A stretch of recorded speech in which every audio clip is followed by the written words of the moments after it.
Om Shri Sai Ram. I offer my most humble pranams at Bhagwan's lotus feet.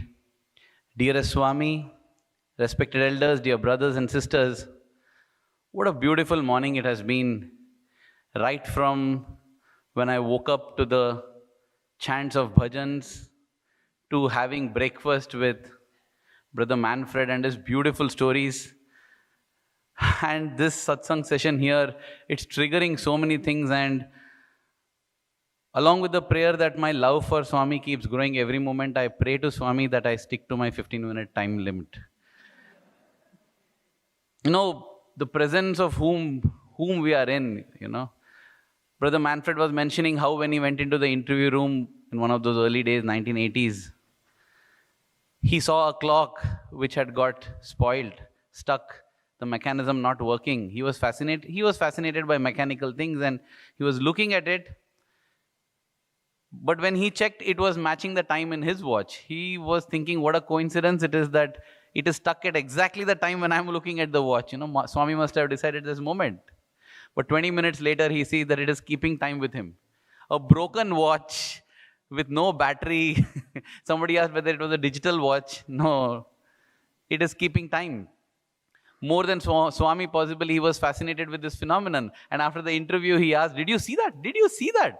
And nobody had seen it. Only he had seen it. And that was his first indication that, hey, this is not an ordinary person.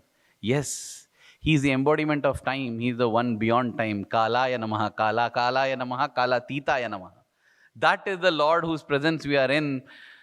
Dr. Reddy told us, follow the master, fight, face the devil, fight till the end, finish the game.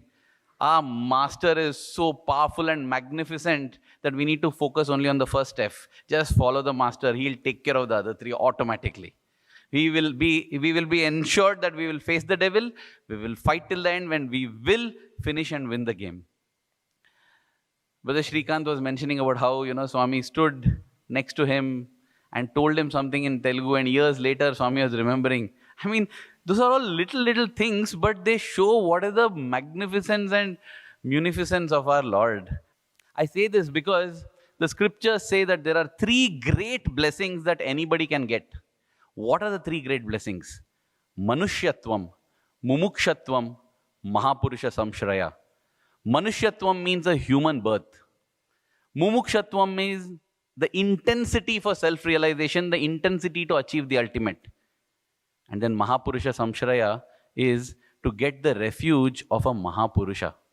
So that you have a birth which, Jantu Nam Narajanma Durlabham. Only the human being is capable of that.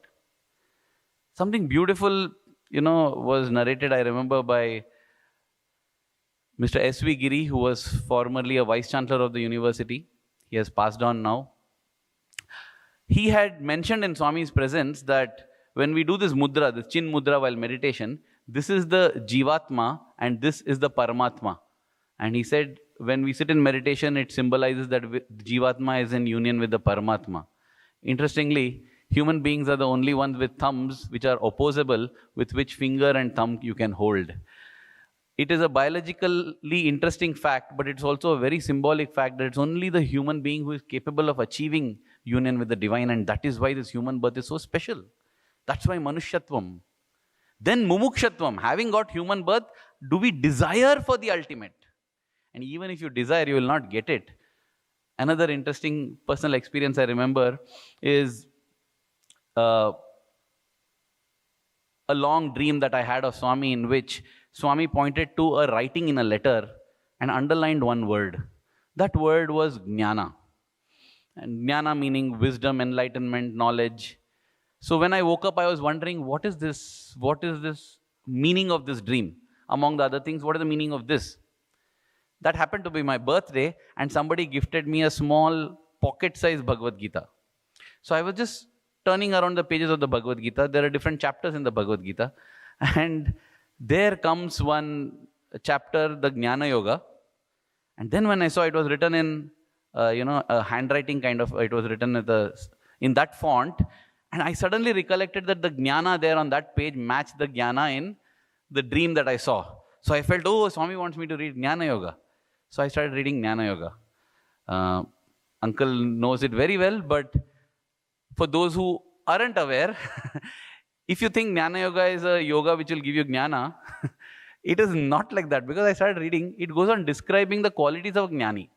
A Jnani is like that, a Jnani is like that, a Jnani is like that. I'm like, okay man, how do I become a Jnani? You're giving me only the marketing material. Where's the production material? How do I become a Jnani? Huh? Keep, nothing. Then now listen, Jnani is like this. Okay. Jnani is like that. Okay. Where? Finally, towards the end, he says, Tad vidhi pranipatena pariprashnena sevaya. Meaning, he says that ultimately to become this Jnani, no? You have to constantly keep seeking from the Lord. And when the Lord is happy, He'll make you a Jnani. That's all. That's all. We have to be like, as Kishore sir, my teacher would say, dogs barking at his feet. Keep barking. Till he throws a biscuit, I won't stop. That's it. The Lord has to suddenly become happy and confer that. So even if you have the ultimate desire, till that Mahapurusha Samshraya comes, we won't. And, one day, in the later years, as Swami's car would leave when Swami is going anywhere, everybody would get to know because there would be a siren escort. The siren is very unique and everyone knows, hey, Swami is going, Swami is going. But before those days, the siren used to be the trumpeting of Sai Gita. Sai Gita would trumpet, and luckily she was bang opposite the boys' hostel. So you hear trumpeting from Sai Gita, maybe she's hungry. You hear crazy, maddening trumpeting from her, Swami is coming. So she would trumpet, come running out, and if the gate is not open, possibly she'll break it down as well. That used to be her maddening craze for Swami, and many have been the occasions when she has alerted all the boys to Swami's car coming. On one such occasion, Swami's car, trumpeting is heard, Sai Gita comes, all the students have come, and Swami is coming in the car. Sai Gita, strangely, goes up to Swami's car and blocks its passage. Puts her trunk on the bonnet of the car. Very powerful elephants are. You can go on YouTube and see those videos. She can simply pick the car and put it anywhere. That is the power of an elephant. Swami gets down from the car because Sai Gita isn't allowing the car to proceed. So as he always does, there's a basket of fruits, he starts feeding her. Now Sai Gita also, interestingly, when you see anybody else, as devotees, you go and feed her apple, she will take it and put it in her mouth. But with Swami, she will not take in her trunk. If Swami gives in the trunk, no. She'll open her mouth. I want your hand into my mouth. I'm not behind the apple, I'm behind the apple of my eye, right? When we give a kerchief to Swami, it was not that I want Swami to wipe his hand. I want some way the finger to touch my finger. With God, it's always like that. So Swami, you will see there are many photos where up till his elbow, his hand is inside the mouth because Sai Gita wants the apple in her mouth. But that day, she isn't even taking that. She doesn't want even the apple. And everybody was wondering what happened. Sai Gita is not eating, not doing, but she's not moving. Her trunk is on the bonnet. Then Swami says, okay Gita, I'll not go to Vrindavan, I'll go back. And then Swami turns and tells all the students, I was actually going to Vrindavan, but Gita said I shouldn't, so I'm going to go back now. That is the kind of connection Sai Gita had. She would get so excited, thrilled when she saw Swami. Usually in any procession, Sai Gita would be the head. She would be in the first. Behind that, the Vedam group and the Bhajan group. The Vedam group and Bhajan group would always say that you be front, you be front. No, because when Swami comes, Sai Gita gets excited. She lifts her tail and there's a waterfall. And if it's the Vedam group gets Abhishekam. Bhajan group gets Abhishekam. On one occasion, passing by, Swami said, don't run away, drink a cup of that, you will get her devotion. Why I'm telling all this about Sai Gita is I heard from a senior devotee, where he himself heard it from Swami, that Swami said that because of her devotion, she's not ordinary, because of her devotion, she will be blessed with a human birth.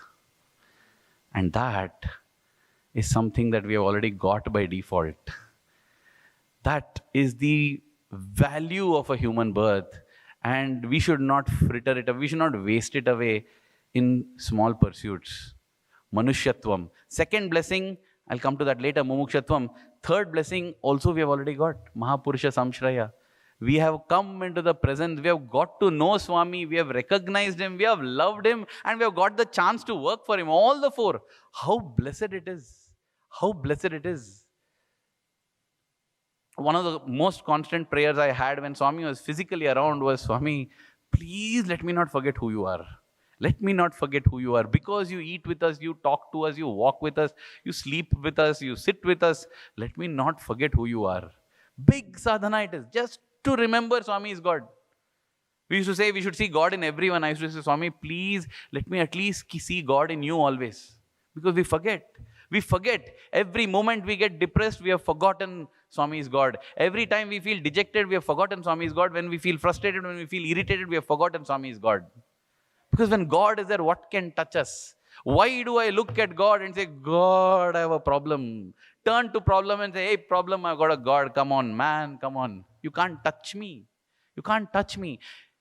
When I get worried, when I get dejected, when I get depressed, it means either I don't believe my Lord is all powerful, or I don't believe that my Lord is all loving. Because, my Lord is not all powerful. He's not able to do anything. He's helpless. No, He is powerful. Then He doesn't love me. Because He can stop it if He wants, but He's just allowing it because He doesn't care for me. No, He loves me.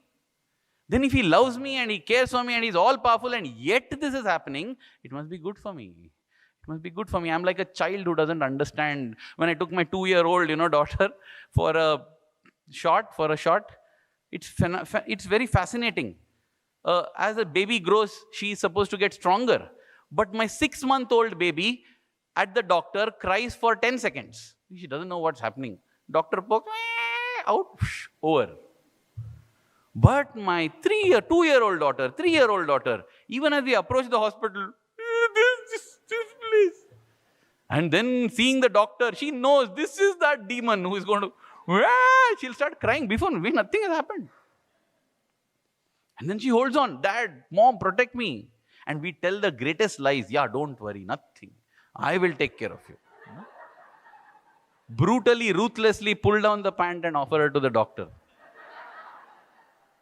And these doctors also, I don't understand. You just prepare your injection down, man. Don't pick it up like this and, like some assassinator going ready. Like, full visible, that injection there, syringe with the needle, glint at the tip of it. Oh, God. And you say, Dad, no, don't worry. I will not allow. And then I make the doctor poke. And then she cries and cries and cries for 10 minutes. Has she grown weaker? You used to cry for 10 seconds. Why are you crying for 10 minutes? Because, Dad, that time the pain was in my thigh. Now the pain is here. You cheated me, Dad. You said you would protect me. You let me down. What were you doing, Dad? You said you love me. You said you will not. And then I tell her one more lie.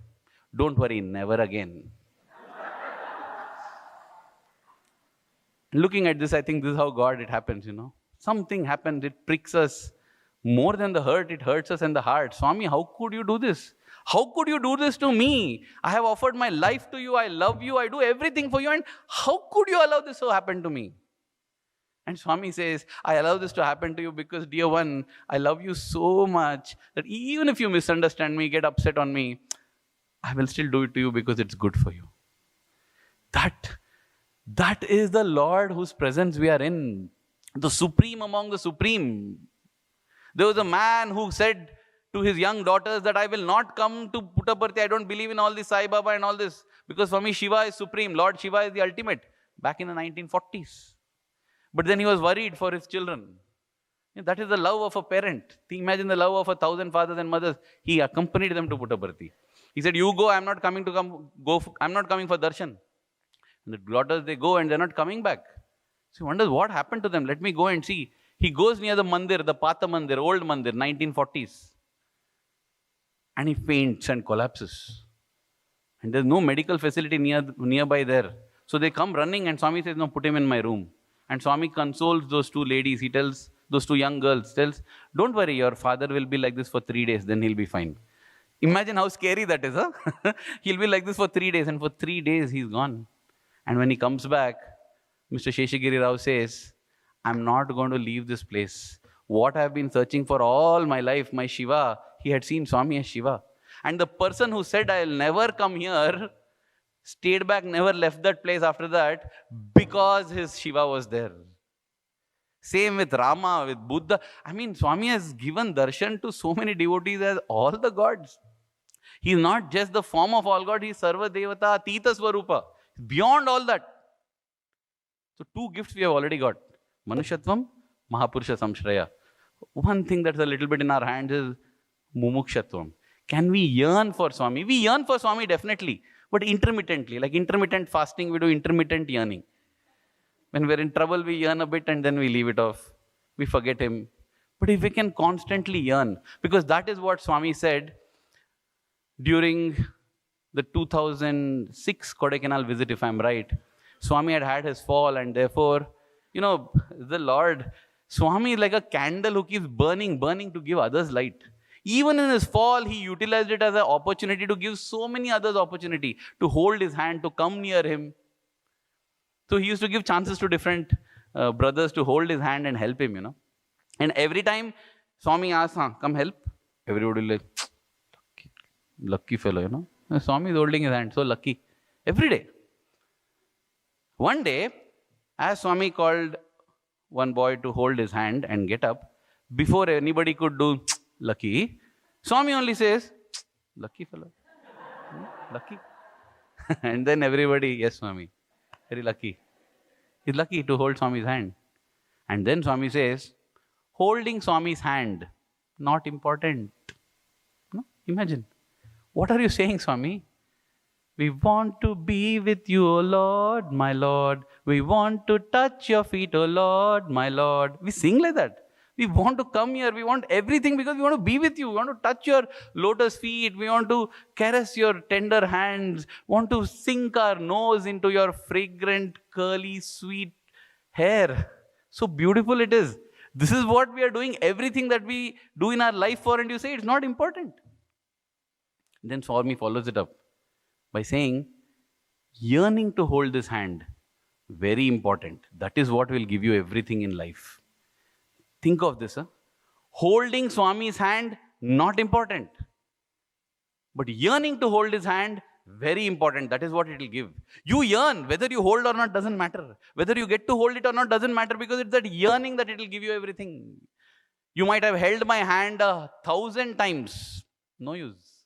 It's like the other day I mentioned a fly sitting on his feet. Doesn't know the difference between the feet and the dropping of a pigeon. But when that yearning is there, even if you don't get to hold my hand, you will get it. That is why I'll conclude possibly with that beautiful song. I will not sing it, because when I sing, you will face the music. So this is a song in Hindi about Radha and Meera. Ek Radha, ek Meera, it says. It says there is Radha and there is Meera. And it is supposed to be a song that contrasts the two. One who was Krishna's dearest soulmate, physically stayed with Krishna all the while. And the other never saw Krishna in her life. But ask anybody who is more blessed. They will say we can't tell who is more blessed. Both are equally blessed. How can both be equally blessed? One stayed with Krishna, other never saw Krishna. Because staying with Krishna is not important. Yearning for Krishna is important. And both yearned for Krishna with the same intensity. And therefore, both achieved Krishna. Both, when we look at Swami speaking about Radha sheds tears. Swami speaking about Meera sheds tears. How blessed are the devotees. That comes with yearning. Therefore, dear Swami, you have given us such a big, huge lead, jump start, by granting us a human birth, Manushyatvam, and giving us knowledge about your arrival and a heart that loves you, Mahapurusha Samshraya. Swami, may our hearts pine for you, yearn for you, beat for you, and let every moment our love for you grow stronger and stronger. Thank you. Jai Sai Ram.